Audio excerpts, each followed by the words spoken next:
Thank you for giving me an opportunity to talk about Indian free living dogs.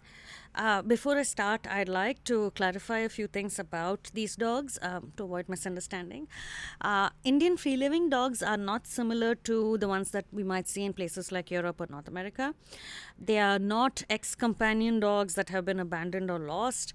Most of them have been born on the streets, brought up by other dogs for several generations, from what we can see, and possibly going back a long, long time in history. They're not persecuted by the government, but rather are legally protected to some extent. There are parts of the country where they are illegally persecuted, but in a city like Bangalore, for instance, they're not they're quite friendly, and therefore the term feral or stray is inappropriate for them, both technically and also from the perspective of understanding who they are. This is not a feral animal, and it would not be right to use that term for our discussion here. Free living dog may be technically more accurate, but I feel it's not entirely adequate either. So I'm going to use the term streety. It's not technical, it's a term of endearment that's used by the people here who care for the dogs out here. And so I use it to give you an idea of where I come from and probably set context for what I'm going to say next. People in India, they do not take good care of those dogs there. This is what I once heard a renowned ethologist claim in an international conference, and that got me thinking. Why was that said, and what was it based on? Was it based on notion of care for what are considered, in quotes, owned animals? What would be considered good care for unowned animals or bad care and free living animals? And what does care currently look like in Bangalore city, the one that's been labeled not good? What I see around does not look like lack of care. There are thousands of people who call themselves feeders, who go out and feed anywhere from 5 to 10, maybe hundreds. And during the lockdown, the numbers went up to 1,000, 2,000 even. And these are everyday office goers who come back from 10 to 12 hours of day work and cook fresh food and go out and feed not just the first 10 or 100 dogs then they see, but 100 dogs that they know by name and pay enough attention to notice even a scratch, as one feeder claimed to me. They get to know these dogs, and their care extends beyond feeding into medical intervention, and it's really a relationship, an interspecies bond. I cared for a few dogs in this manner, not that many, very few. But what strikes me is the emotional challenge involved in this type of care. It involves a bond, a friendship, and that means there's room for heartache. With our dogs, we kind of own their lives, we control a lot of it, and so it's easy to keep them safe, and that protects us from heartache because that's what we want to do for our loved ones, right? But loving and bonding with a street dog means that you're giving your heart to a dog who may not turn up one day, or maybe even worse, and it hurts. It hurts every time, and it's very tempting to stop giving such care. And so I am always humbled by those who are able to care for hundreds and thousands of such animals, give their hearts so generously, and still respect the rights of these animals to their freedom. It does not seem like they're falling short of care by not taking them into their homes and, in quotes, owning them responsibly. But they're actually extending themselves past their ability of the number of animals they can care for in their own home, and caring for animals in need outside of their homes, and doing it at much risk to their own emotional well-being. This is care. I was recently in conversation with a person who runs a shelter that is in partnership with the local civic body to provide medical intervention for streeties with the help of such caring citizens. And as I was talking to her, she says, Sindhu, it's almost 5 o'clock. Our helplines are going to open now, and there are going to be non-stop calls with people asking questions about their streeties, asking for pictures and videos, and following up till the dogs are safely returned to where they were picked up from, which is legally required in India. It's illegal to relocate dogs in India, technically. Then there are the more casual caregivers, for the lack of a better phrase. Those who kind of work it into their routine to put leftovers to the dog that's waiting outside, the one that they know and recognize, sometimes even adding a little bit extra in, sometimes offering a burlap sack for the dog to curl up in during the winter, or letting them curl up under the awning during the monsoons. This care can also extend into medical interventions if they know it's available and can afford it. It may not seem like much, but it does add up and therefore is significant to our discussions, and I'll circle back to that. So, why did this ethologist label this as poor care? Maybe if you're going to look at care from the template of care of owned animals, then perhaps maybe this is not so great care. Radhakrishna and colleagues say, and I quote, there is little emphasis on promoting responsible dog ownership practices, highlighting, and they highlight what they are probably suggesting are poor standards of ownership. Now, I'm not validating this, but if this were true, this may indeed be a cause for concern and hence is significant for our discussion. So, this is also something I'll circle back to later.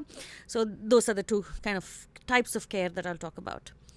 Regardless of how people care for owned animals, it does not reflect in care provided for unowned animals. In fact, care given to streeties seem to be significant enough to actually be seen as getting in the way of achieving eradication of zoonosis like rabies in India.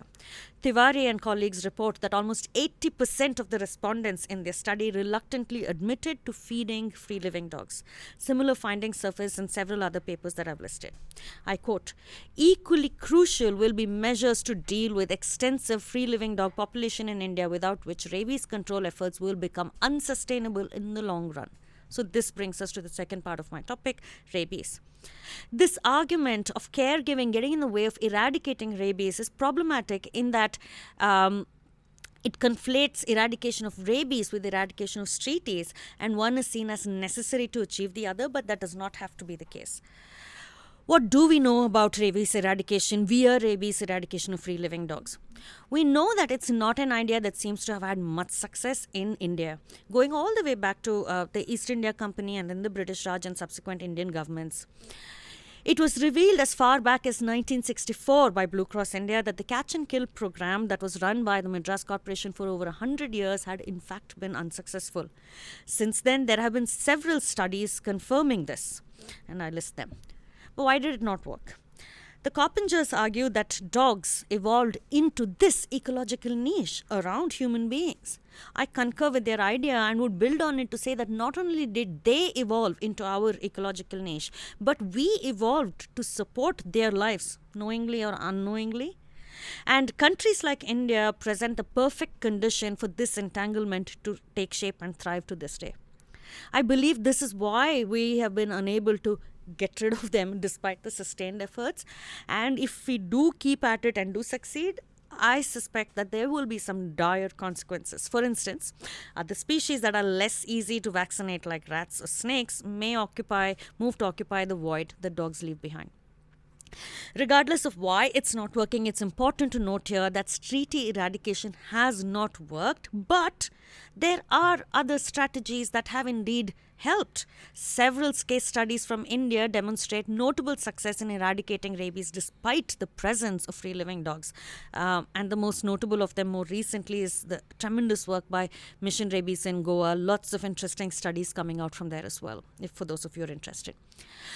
Of course, this is limited success, but they have created opportunity for us to start examining what can make this successful at a larger scale.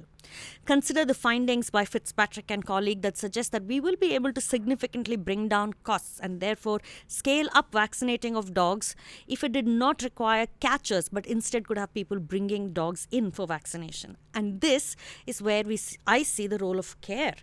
So let me give you an example. I'm out here on a farm, lots of there are dogs here, but it's a very sparsely populated area in terms of human population, and so the dogs are not yet very friendly. They're not socialized with us, and so we've been struggling to get them vaccinated, a few of us who have been trying, and we realized that the only way to do it was care, to start feeding, petting, smiling at them, so on and so forth. And the cool thing about dogs, unlike lots of Free living animals out here in the farm, peacocks, mongooses, snakes, rats, cats, dogs, whatnot. But what's interesting about dogs is it's so easy. You just start providing a little bit of affection and care and a smile, and they become approachable very, very quickly, making vaccinating them a lot more feasible. A final note on feasibility: if we were to compare solutions like musculing, that's of course inhumane and unlikely for the Indian policy to go in that direction. But what about other solutions like adoptions? So, the 2 points that I brought up earlier need to be considered. One is the notion of care of owned animals. I have worked as a consultant for people who have companion dogs, and I would probably agree that it's not something that a lot of people in India are very well informed on. Perhaps because we don't have a long history of this kind of ownership of these dogs, and even with a lot of intense private consultation, changing this seems to be a hard task. More so if you're going to be looking at rural settings of India, like with or tiny houses with 10 feet by 10 feet houses with no yard and no place for the dogs there. So there are many cultural, financial and logistical hurdles. Then there is the additional challenge of adoptability of local dogs that are called indies, and there is a cultural resistance to them because owned dogs look more like European dogs in our minds. Even if we got past it all, educated people financed them and got them to adopt 1 or 10 million dogs of this country, as the estimates say, then there's the task of ensuring that they're not relinquished and all the feeders stop feeding. Taylor and colleagues say, and I quote, changing attitudes and practices towards this activity, feeding free living dogs, that is, may be extremely difficult. But this suggests that encouraging coexistence may actually be more doable given our situation. It's already in practice, though not legitimized adequately. However, the scale of care that is being provided is what I want to draw your attention to. It's quite significant.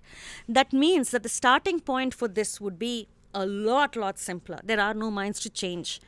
What may be required is validating people's care of these dogs as necessary and important for rabies eradication and improving One Health. Kritika Srinivasan talks about the idea of decolonized notions of cities as sites of cohabitation rather than sites of human dominion. Yamini Narayanan talks about a similar idea but in the context of snakes. Cohabitation is indeed not a novel idea, but maybe one better suited for India, I feel. And of course, along with validation, minimal awareness, like the availability of government-sponsored free vaccinations for these animals, can go a long way. Furthermore, recently approved oral rabies vaccines reduces the reliance on catchers and other veterinary staff, further dropping costs. This makes it easy even for those who cannot transport dogs. Oral vaccines may be distributed through public healthcare centers as part of One Health initiative, so there would be no additional infrastructure required either. I'd like to end with an anecdote. Recently, I attended a session by a local snake expert who talked to us about the ideas of coexisting with snakes. The speaker mentioned that they regularly do this type of workshop in many parts of the country, particularly semi-urban or rural parts of the country. And they get good response from people where they understand the need for not killing snakes and strive to coexist. It got me thinking. So this is a country where we seem to be able to get people to learn how to coexist with venomous serpents. Surely that should not be that difficult with dogs.